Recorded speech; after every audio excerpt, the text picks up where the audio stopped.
నమస్తే అస్తు భగవన్ విశ్వేశ్వరాయ మహాదేవాయ త్ర్యంబకాయ త్రిపురాంతకాయ త్రికాగ్నికాలాయ కాలాగ్నిరుద్రాయ నీలకంఠాయ మృత్యుంజయాయ సర్వేశ్వరాయ సదాశివాయ శ్రీమన్ మహాదేవాయ నమః. రామాయ రామభద్రాయ రామచంద్రాయ వేధసే రఘునాథాయ సీతాయా పతయే నమః. కార్తీక పురాణాన్ని వింటూ ఉన్నటువంటి ఈ ఆనందాన్ని మరోమారు పంచుకుంటూ నిన్నటి రోజు ప్రసంగం అయిన తర్వాత 13వ రోజు ప్రసంగానికి స్వాగతాన్ని పలుకుతూ కార్తీక పురాణంలోనికి వస్తున్నాను. కార్తీకే సమవే జాతే గోదానం కరయే నృప. కార్తీక మాసంలో చేయదగిన పనుల్లో శక్తికి అన్న పక్షంలో వృష ఉత్సర్జనం. వృషము అంటే ఎద్దు అని అర్థం, ఉత్సర్జనం అంటే విడిచిపెట్టడం అని అర్థం. ఆబోతుని అచ్చుపోసి వదిలిపెట్టడం అని మనం మామూలుగా చిన్నప్పుడు గ్రామ ప్రాంతాల్లో వింటూ ఉండేవాళ్ళం. ఆ పనిని కూడా చెయ్యడం చాలా మంచిది అని కార్తీక పురాణంలో వశిష్ఠుడు స్వయంగా జనకునితో చెప్పాడు ఈ మాటని. ఇది వినగానే ఇదేం మాట, ఏదో ఎద్దుని తీసుకురావడం ఏమిటి, దాన్ని విడిచిపెట్టడం ఏమిటి, దానివల్ల మనకొచ్చేదేమిటి అనే ఆలోచన కలుగుతుంది. ఇది చాలా గొప్పదైనటువంటి అమోఘమైన కార్యక్రమం. మొత్తం సంస్కృత భాషలో ఒకే ఒక పదం స్త్రీలింగంగాను పుంలింగంగాను ఉన్నది. గో అనే శబ్దం ఒకటే. తల్లి అనే మాటని చెప్పాలి అంటే మాత అంటారు, తండ్రి అనే మాటని చెప్పాలంటే పిత అంటారు. కానీ తల్లి తండ్రి అనేటటువంటి ఇద్దరినీ చెప్పేందుకు సరిపోయే ఒకే ఒక మాట లోకంలో కనిపించదు. అంటే పితరవ్ అనే మాట, తల్లిదండ్రులు అనే మాట ఉన్నప్పటికీ కూడా ఏదో మాత అంటే తల్లి తండ్రి, పిత అంటే తల్లి తండ్రి అని ఒకే పదానికి రెండు అర్థాలు వచ్చేటటువంటిది సంస్కృత భాష మొత్తం మీద లేదు. కానీ పరమేశ్వరుడు బాగా ఆలోచించి ఏది అతి పవిత్రమైన శబ్దం అవుతుందా అని గమనించి ఒకే మాటకి పుంలింగార్థం, ఒకే మాటకి అదే స్త్రీలింగార్థం వచ్చేలా బాగా ఆలోచించి గో అనే ఓ మాటని చెప్పాడు. గో అనే మాటకి పుంలింగం అయితే ఎద్దు అని అర్థం, గో అనే మాటకి స్త్రీలింగం అయితే ఆవు అని అర్థం. గోదానం కుర్యాత్ అని మామూలుగా ఓ మాట, గోదానాన్ని చెయ్యాలి అని. ఇది వినగానే వెంటనే ఒక ఆలోచన వస్తుంది. ఆ ఇంట్లో ఎవరింట్లోనో గోదానం చేస్తున్నారా అనగానే పాపం ఎవరు పోయారు అని అడుగుతారు. ఎంత దురదృష్టకరమైనటువంటి స్థితిలో మనం ఉన్నాము అంటే సంప్రదాయం ఏమాత్రము మనకి తెలియనటువంటి కారణంగా గోదానే వ్యక్తి మరణించిన తరువాత వారి పేరిట వారు చూడకుండా ఉండేలా చేసేటటువంటిది అనే దురభిప్రాయానికి మనం వచ్చాం. కానీ నిజమైనటువంటి బుద్ధిమంతుడు ఎవరైనా, సంస్కార సంప్రదాయాల్ని తెలుసున్నవాడు అయినా, లేక ఎవరైనా ఒక పండితుల ద్వారా తెలుసున్నవాడు అయినట్లయితే గోదానాన్ని తాను చూస్తూ ఉండగా ప్రత్యక్షంగా తాను తరించడం కోసం, తన వారిని తరింప చేసుకోవడం కోసం చెయ్యాలి. లోకంలో మనకి తెలిసినటువంటి ఏ వ్యక్తికైనా మనం ఏం చేస్తాం, అతని పుట్టిన రోజునో పెళ్లిన రోజునో అతని పిల్లలకి సంబంధించిన మంచి ఉత్సవం, ఏదో మంచి వేడుక చేసుకునే రోజునో ఒక బహుమతిని ఇస్తే ఆ బహుమతిని చూసినప్పుడు అల్లా మనం గుర్తొస్తాం. ఆ మనం గుర్తొచ్చేది కూడా ఆ వేడుక రోజున ఇచ్చారు అనే మాటతో మనం గుర్తొస్తాం. అలా గో అనేటటువంటి ఈ వస్తువుని, అంటే చక్కనైనటువంటి ఆవుని, మంచి దానాన్ని మనం జీవించి ఉండగానే కాని చేసుకున్నట్లయితే మన కళ్ళ ఎదురుగా మనం ఈ అమోఘమైన దానాన్ని చేసుకోగలిగామనే ఆనందాన్ని శాశ్వతంగా పొందగలుగుతాం. మహానుభావుడైనటువంటి వసుదేవుడు దేవకి యొక్క భర్త, కృష్ణుని యొక్క తండ్రి, కంసుని చేత చెరసాలలో పెట్టబడ్డాడు. కార్తీక పురాణంలో ఈ రోజు కథ ఒకే ఒక పాదంలో ఉంటుంది. వృషోత్సర్జనం కుర్యాత్, ఆబోతుని అచ్చుపోసి విడిచిపెట్టాలి, అంటే ఒకే ఒక వాక్యం. అక్కడికి కథ అయిపోయింది. ఇదంతా అంతరార్థం నేను మనవి చేస్తున్నాను. ఇదేమిటి అంతా మా కార్తీక పురాణంలో కనిపించదే అని అనుకోవద్దు. ఎందుకంటే వాళ్ళు కథని 4 లేదా 5 పంక్తుల్లో రాసి విడిచేస్తారు. ఎందుకని? ఆ మాత్రం వీళ్ళకి వ్యాఖ్యానం తెలియని వాళ్ళు ఉండరు కదా అనే అభిప్రాయంతో. అంటే ఏమన్నమాట, ఆ ఆబోతుని విడిచివెయ్యాలి అనే మాటని వాళ్ళు అనగానే ఇంత అర్థాన్ని మనం అర్థం చేసుకోవాలి అనేది పెద్దల అభిప్రాయం అన్నమాట, వ్యాసుని అభిప్రాయం. అందుకు ఆవు ఎద్దులకుండే ప్రాధాన్యాన్ని మనం వివరించుకుంటున్నాం.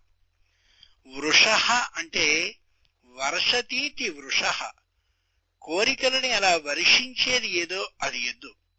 అలాగే గౌ అంటే అమృతాన్ని ఇయ్యగలిగినటువంటి శక్తి కలిగింది ఏదో అది ఆవు అని అర్థం.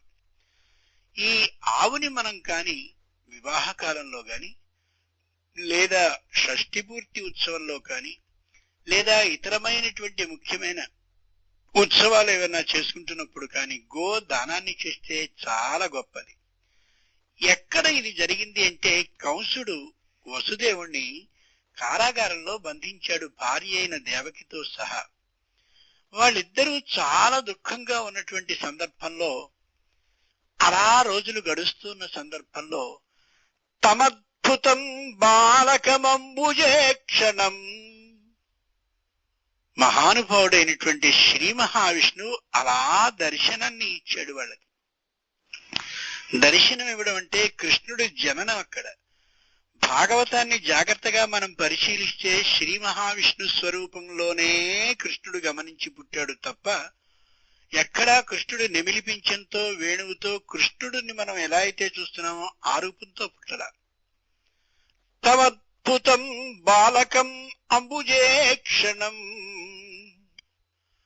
4 చేతుల్లోనూ 4 ఆయుధాలు ధరించి శ్రీవత్స చిహ్నం, శ్రీవత్సం అనేటటువంటి పేరు కలిగిన హృదయం మీద మచ్చ, అంటే అమ్మవారు లక్ష్మీదేవి తన హృదయం మీద అలా కూర్చునేటటువంటి పరిస్థితిని స్పష్టంగా గమనింపచేస్తూ, పీతాంబరం ప్రాశుపయోదనీలదం, స్వచ్ఛమైనటువంటి ఆకాశంలో ఉండే నీలి రంగు మేఘం ఎలా ఉంటుందో ఆ రూపంతో స్పష్టమైనటువంటి ఆ ధోవతి, పసుపు పచ్చని ధోవతి, మెడ మీద పసుపు పచ్చని ఉత్తరీయం కలిగి 4 చేతుల్లో 4 ఆయుధాలని పట్టుకుని చిన్న రూపంతో, పిల్లవాడు ఎంత ఎత్తుంటాడో అంతే రూపంతో చక్కని తిరునామాన్ని పెట్టుకుని చాలా ధైర్యంగా కనిపిస్తూ చిరునవ్వు నవ్వుతూ దేవకి వసుదేవులకి పుట్టాడు మహానుభావుడైనటువంటి కృష్ణుడు, ఆయన విష్ణు రూపంలో.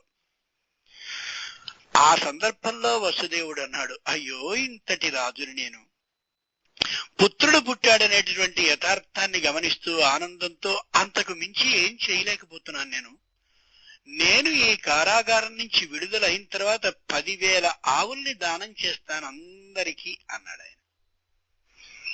ఆలోచించి చూడండి, భగవంతునికి తండ్రి అంటే వసుదేవుడు ఏ మహానుభావుడున్నాడో ఆయన కారణంగా కృష్ణుడికి వాసుదేవుడని పేరుస్తే, ఆ వాసుదేవుని యొక్క తండ్రి అయిన వసుదేవుడు ఆ శ్రీ మహావిష్ణు స్వరూపుణ్ణి చూస్తూ 10,000 గోవుల్ని నేను దానం చేస్తానని అన్నాడే, పరమేశ్వరుడు కనిపిస్తే కూడా గోదానాన్ని చేస్తున్నాడు అంటే గోదానం యొక్క గొప్పతనాన్ని మనం గమనించగలగాలి.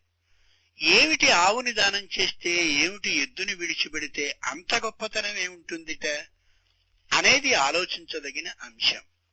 ఒకే ఒక్కటి, గోదానం అనే దాంట్లో ఈ గోవుకుండే విశేషం స్పష్టంగా వేదం ఓ మాట చెప్పింది. ఓసారి వసు, రుద్ర, ఆదిత్యులనే పేరు కలిగిన ముగ్గురు కూడా అస్మాకం, మా ముగ్గురికి కూడా సృష్టి చేయగలిగిన సమర్థతని ఇవ్వయ్యా అని బ్రహ్మని ప్రార్థించారు. ఆయన బాగా ఆలోచించి, సృష్టి చేయగలిగిన శక్తిని పరమేశ్వరుడు నాకే ఇచ్చాడు, అది నేను మళ్ళీ మీకు ఇయ్యలేను, పోనీ మిమ్మల్ని అక్కడికి పంపించి ఆ శక్తిని మీకు కూడా ఇయ్యవలసిందిగా చెప్పవలసిందంటే నేను చెప్పగలను, అంతకు మించి నేను చేయలేను. అయినా ఓ పని చేయండి, తాత్కాలికంగా ఆయన దగ్గరికి వెళ్లి సృష్టి చేయగలిగిన శక్తి మీకు లభించేలా అడగబోయే ముందు నేను దాన్ని సృష్టించి ఇస్తాను అని సగాం అసృజత, వెంటనే ఒక గోవుని సృష్టి చేశాడు ఆయన. చేసి, ఇదిగోనయ్యా, ఒక్కొక్క సంవత్సరం పాటు ఈ గోవుని మీరు భద్రంగా మేపండి, జాగ్రత్తగా పెంచండి. దీనితో పెరిగిన తరువాత ఏం జరిగిందనే విశేషాన్ని, దాని పెరిగిన పద్ధతిని మాకొక్కసారి చెప్పండి అని చెప్పి మొట్టమొదట వసువులనే పేరు కలిగిన యనమండుగురికి ఇచ్చి మీరు పెంచండి. వాళ్ళు ఆ గోవుని తీసుకువెళ్లారు. చక్కగా మంచి మేతని పెడుతూ నిరంతరం దాన్ని చూస్తూ ఎంతో ఆనందంగా దాన్ని దైవ సమానంగా పోషించారు. అంతే, అలా పోషింపబడ్డటువంటి ఆవు ఆ సంవత్సరంలో 333 సంతానాన్ని కంది. సంవత్సరం కాగానే వెంటనే అది దేవ గోవు కాబట్టి అంతమంది వత్సలని దూడలని పెట్టిన తర్వాత మళ్ళీ వాళ్ళు తీసుకొచ్చారు. మళ్ళీ వసు రుద్ర ఆదిత్యులు ముగ్గురు సంవత్సరానికి ఒకసారి బ్రహ్మ దగ్గర కలవాలనే నియమం కాబట్టి మళ్ళీ వాళ్ళు వచ్చారు. ఏవయ్యా, వాళ్ళు 333 ఆవుల్ని ఇచ్చారు, ఆ ఆవులతో పాటు ఇదిగో ఈ ఆవుని కూడా నీకు ఇస్తున్నాను అని రుద్రులు ఏకాదశి రుద్రుల్ని పిలిచి మీరు పోషించండి ఈ సంవత్సరం బ్రహ్మ అన్నాడు. వాళ్ళు మళ్ళీ ఈ ఆవుల్ని తీసుకువెళ్లారు. ఈ ప్రధానమైనటువంటి గోవును అక్కడ ఉంచి 333ని ప్రత్యేకంగా ఒక చోట దూడలైనటువంటి వాటిని కట్టివేసి ఈ ఆవుని చాలా బాగా పెంచితే ఇది మరి 333 దూడల్ని ఈ రుద్రుల యొక్క పోషణలో పెట్టింది. మళ్ళీ ఓసారి ఈ 666 ఆ గోవుని కలిపి తీసుకొచ్చారు బ్రహ్మ దగ్గరికి, సంవత్సరం అయిందని. ఈసారి వసు రుద్ర ఆదిత్యులు ముగ్గురు కలిసి ఇక్కడికి రాగానే వెంటనే 12 ఆదిత్యుల్ని పిలిచాడు. చూశారా, వాళ్ళిద్దరి దగ్గర 666 ఆవుల్ని పెట్టిన గోవుని ఈ దూడలన్నిటితో సహా మీకు ఇస్తున్నాను, మీరు దీన్ని పాలన పోషణ చూడండి. ఈ 666 దూడల్ని వేరే ఒక చోట కట్టేసి, దూడలు కాబట్టి జాగ్రత్తగా పోషిస్తూ ప్రధానమైన గోవుని నన్ను ఆరాధించినంత శ్రద్ధగా ఆరాధించండి బ్రహ్మ అన్నాడు. ఇక్కడికి వెళ్ళాక మళ్ళీ 333 ఆవుల్ని దేవగోవు కాబట్టి అది పెట్టింది. వెంటనే ఆశ్చర్యపడ్డారు వాళ్ళు. మళ్ళీ ఈ మొత్తం ఉన్నటువంటి 999 ఆవు దూడలతో ఆ ఆవుని తీసుకొచ్చి సంవత్సరం కాగానే స్వయంగా ఆయన దగ్గరకు తీసుకొచ్చి ఇచ్చారు. ఇయ్యగానే ఆయన అన్నాడు, చూశారా, 999 దూడలు, ఒక ఆవు కలిపి మొత్తం 1000 గోవులు ఇక్కడ ఏర్పడ్డాయే. ఒక ఆవుని దానం చేయడం అంటే 1000 ఆవుల్ని దానం చేసినంత శక్తి. 3 తరాల వరకు కూడా ఏమాత్రము సంతాన లోపం లేకుండా, సంతాన లోపం అంటే సంతానం కలక్కపోవడం లేదా కలిగిన సంతానం నష్టం అవడం, ఈ రెంటినీ కూడా సంతాన లోపం కింద లెక్క వేస్తారు. అదిగో అలాంటి సంతానం లేకపోవడం అనే దోషం గాని, కలిగిన సంతానం నష్టపోవడం మరణించడం అనే దోషం కాని లేకుండా ఉండాలి అంటే గోదానాన్ని చేసి తీరవలసిందే అని స్పష్టంగా ఆ 1000 ఆవుల్ని చూపిస్తూ వసువులకి రుద్రులకి ఆదిత్యులకి చెప్పారు.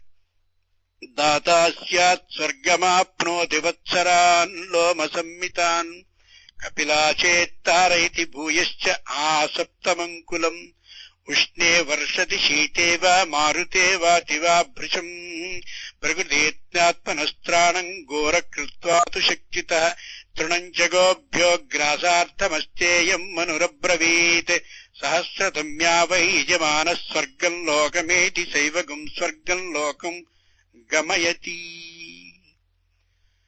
ఏ గోవునైతే వ్యక్తి దానం చేస్తున్నాడో అతడు 1000 గోవుల్ని స్వయంగా శ్రీ మహావిష్ణువుకి దానం చేసినటువంటి ఫలితాన్ని పొందుతాడు. ఈ పై మంత్రాలకి అర్థం. ఏ ఆవైనా సరే చలిలో వణుకుతూ ఉన్నా, ఏ ఆవైనా విపరీతమైన గ్రీష్మ కాలపు ఎండబాతకి తట్టుకోలేకపోయినా నీ ఇంట్లోకి తెచ్చి స్వయంగా కట్టుకున్నట్లయితే మహానుభావుడైన శ్రీ మహావిష్ణువుకి ఇంటిని కట్టి దానం చేసినటువంటి ఫలితం నీకు లభిస్తుంది. ఎక్కడైనా సరే ఏ వస్తువునైనా ఎవరైనా అడగకుండా అనుమతి లేకుండా తెస్తే దాన్ని దొంగతనం అని అంటారు. కానీ ఏ ఆవుకి సంబంధించినటువంటి ఆహారం లేక ఆవు చాలా దీనంగా దుఃఖపడుతోందో ఆ సందర్భంలో పక్కవాడి గడ్డి మేటి నుంచి గడ్డిని తెచ్చి స్వయంగా ఆవుకి గాని వేసినట్లయితే పరమేశ్వరుడు దాన్ని దొంగతనంగా జమ చేసి నిన్ను శిక్ష ఏమాత్రమూ చెయ్యాలని అనుకోడు అని యథార్థంగా చెప్పింది వేదం. గోవు అనేటటువంటి దానికి తల వెంట్రుకలు అని కూడా ఒక అర్థం ఉంది. అంచేతనే వివాహానికి ముందు గో దానం అని చేస్తారు. అంటే తల మీది ఉండి వెంట్రుకలు అన్నీ కూడా తొలగిస్తారు యథార్థానికి. రామచంద్రుడు అలా గో దానాన్ని చేసుకున్నటువంటి వాడే, వివాహాన్ని చేసిన వాడే. క్షత్రియుల ఆ వివాహంలో తల మీది వెంట్రుకలన్నీ తీసి తెల్లనైనటువంటి తలపాగని ఏర్పాటు చేస్తారు. అంచేతనే జానక్యా కమలా అంజలి పుటేయా పద్మరాగాయిత న్యస్తారాఘవమస్తకే చ విలసద్ కుంద ప్రసూనాయిత. జానకీదేవి చేతిలో తెల్లనైనటువంటి ముత్యాలు, ఆమె అరచేతి రంగైనటువంటి లేత దానిమ్మ పండులోని గింజలు ఎలా ఎర్రగా ఉంటాయో అలా అద్భుతంగా ఎర్రగా పద్మరాగపు మణుల్లా ప్రకాశిస్తే, సిగ్గుతో అలా దోషులతో బట్టి తల మీద పోయడానికి రామచంద్రుని తల మీదికి అలా చేతులెత్తి పోసే సందర్భంలో ఆ తల మీది నుంచి ఆ ఎర్రని పద్మరాగపు మణుల్లా ఉన్నటువంటి అక్షతలు ఆయన తల మీద తెల్లని తలపాగా ఉంటుంది. కాబట్టి ఇప్పుడు అనుకున్నాం కదా, శిరోజాలని తొలగించి క్షత్రియుడైనటువంటి వానికి తెల్లని తలపాగా పెడతారని. ఆ కారణంగా అది అక్కడి నుంచి పడుతూ కుంద ప్రసూనాయిత, తెల్లని మల్లెపూలలా కిందికి పడ్డాయి. పడుతోన్న కాలంలో మహానుభావుడు మన శ్రీ మహావిష్ణు స్వరూపుడైన రాముడు మరి నీలమేఘశ్యాముడు కాబట్టి అవి ఇంద్రనీలమడుల్లా గోచరించాయి. అలా నేలకి పడ్డటువంటి అక్షతలు మన కుటుంబాల్ని రక్షించుగా. కానీ అక్కడి అర్థం ఆ విషయాన్ని అలా ఉంచితే గోవు అనేటటువంటి మాటకి మరొక అర్థం ఈ శిరోజములు అని కూడా. ఈ గో దానాన్ని చేస్తే అంటే నిజమైనటువంటి ఆవుని కాని దానం చేసినట్లయితే ఆ దానం 1000 ఆవుల్ని దానం చేసినట్లుగా ఉంటుంది అనేది ఒక విశేషం. ఇక 2, మహానుభావుడైనటువంటి చ్యవనుడు ఒకసారి ఒక నదికి సమీపానికి వెళ్లి అమోఘంగా ఆయన తపస్సు చేసుకుంటున్నాడు. అయిపోయిన తర్వాత వెంటనే అర్ఘ్యాన్ని ప్రదానం చేయడం కోసమని నీళ్లలోకి దిగి అక్కడ చేసుకుంటూ ఉంటే ఒక ఆలోచన కలిగింది ఆయనకి. నేను ఎందుకని ఈ నీళ్లలో కూర్చుని జలస్తంభన విద్యతో అద్భుతంగా ఆ మహానుభావుడైన సూర్యుడిని ఉపాసించకూడదు అని.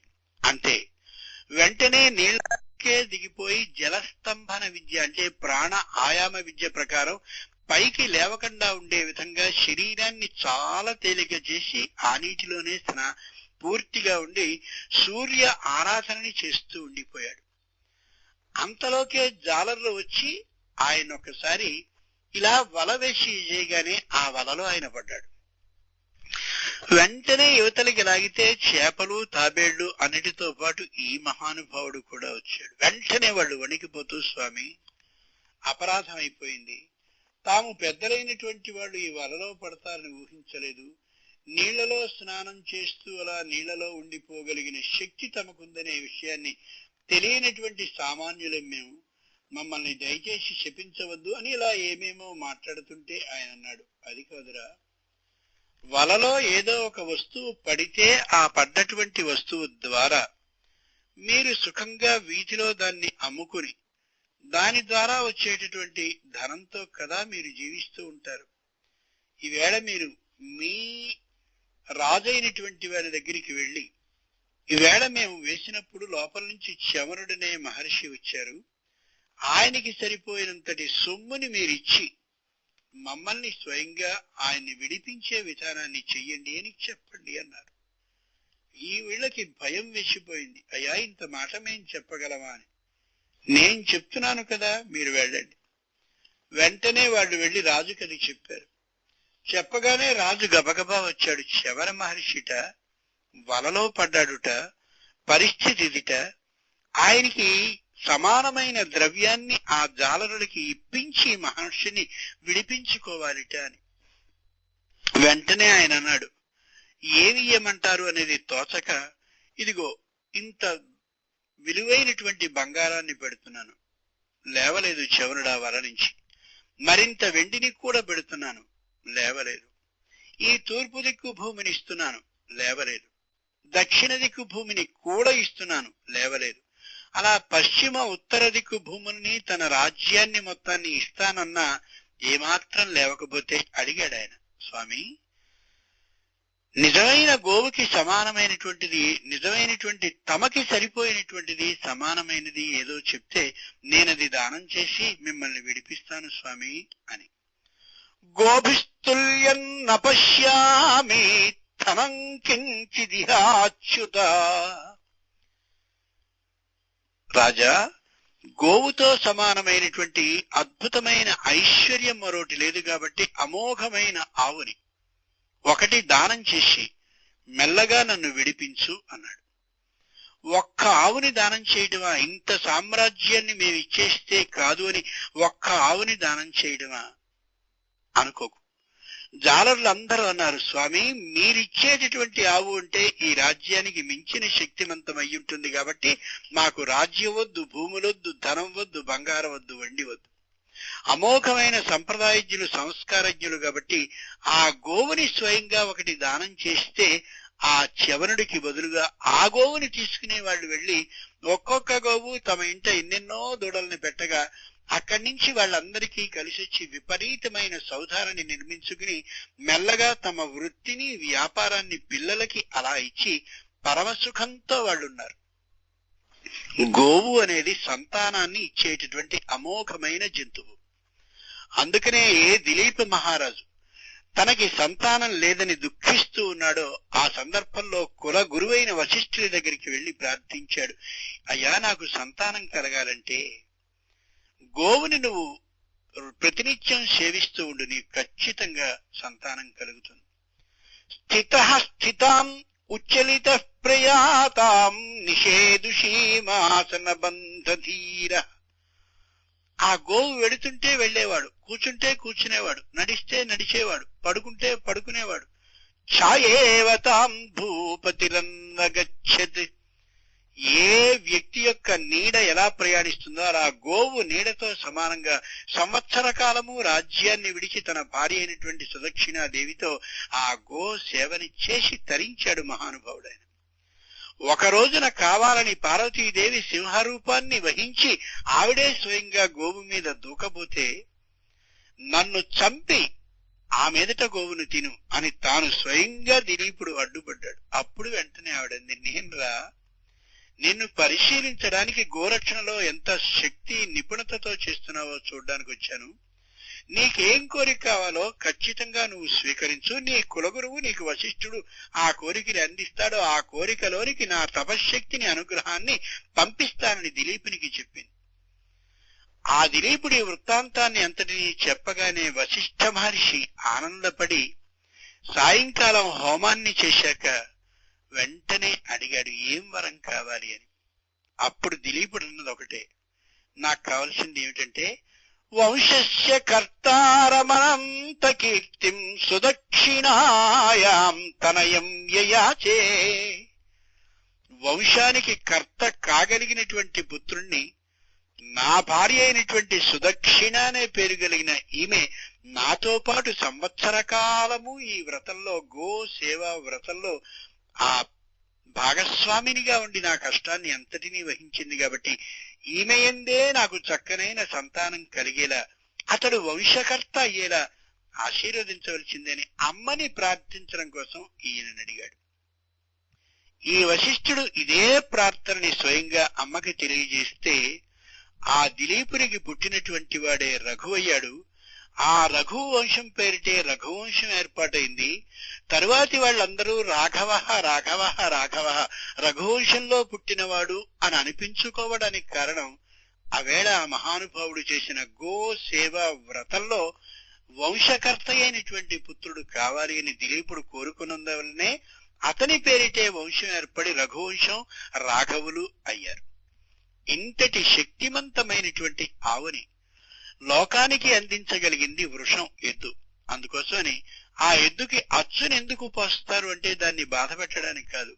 ఈ ఎద్దు కాని ఏ పొలంలో పడ్డా సరే ఆ పొలానికి సంబంధించిన యజమాని దీన్ని ఏమి అనకూడదు. ఎంత మేత వేసినా సరే అది పరమేశ్వరార్పణము అని అనుకోవాలి. అంతటి శక్తివంతమైనటువంటిది ఎద్దు. మనకి భారతదేశానికి నిజమైన సంపద ఏది అంటే పాడి, పంట.